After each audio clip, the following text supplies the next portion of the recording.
Baby, let me tell you something. I'm about to tell you one of the biggest reasons why you got to keep winning.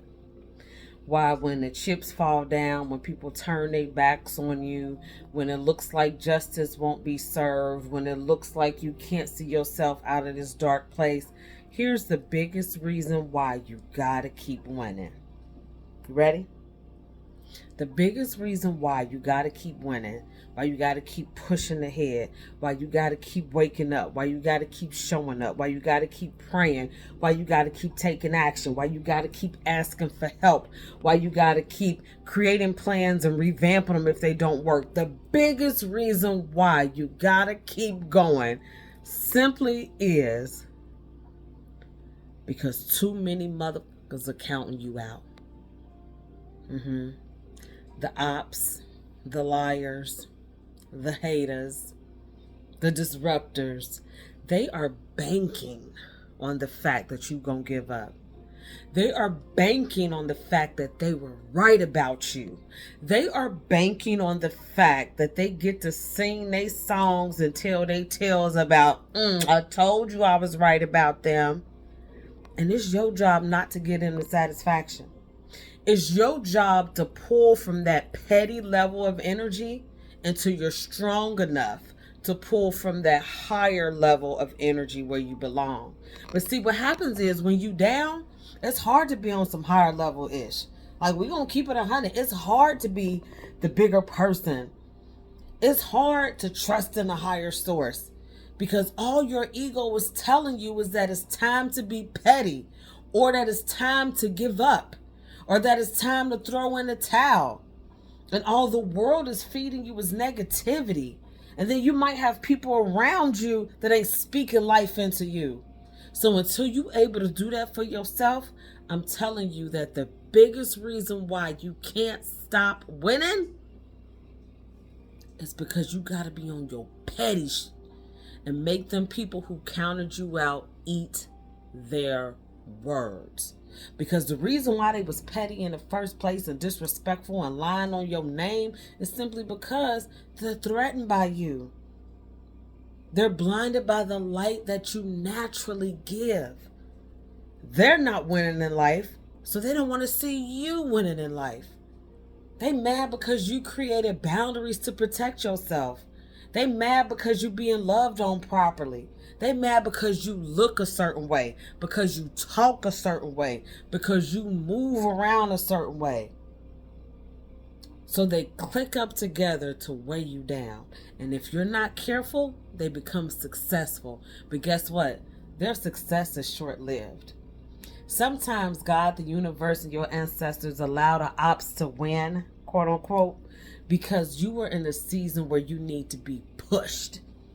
You have become so comfortable and so complacent in a space that you know you ain't got no business being in.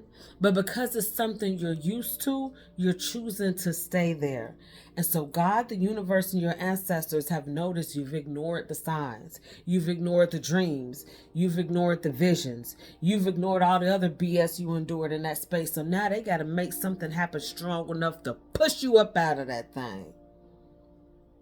And then that's when the depression sets in, and the self-doubt, and the woe is me, and the victimization, and the guilt, and all of the lower level things happens because we want to act surprised that it happened. We want to act like we blindsided.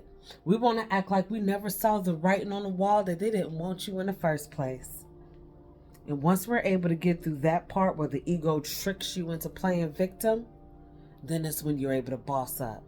Then that's when you're able to really dig deep, call upon God, the universe, and your ancestors, and ask for direction.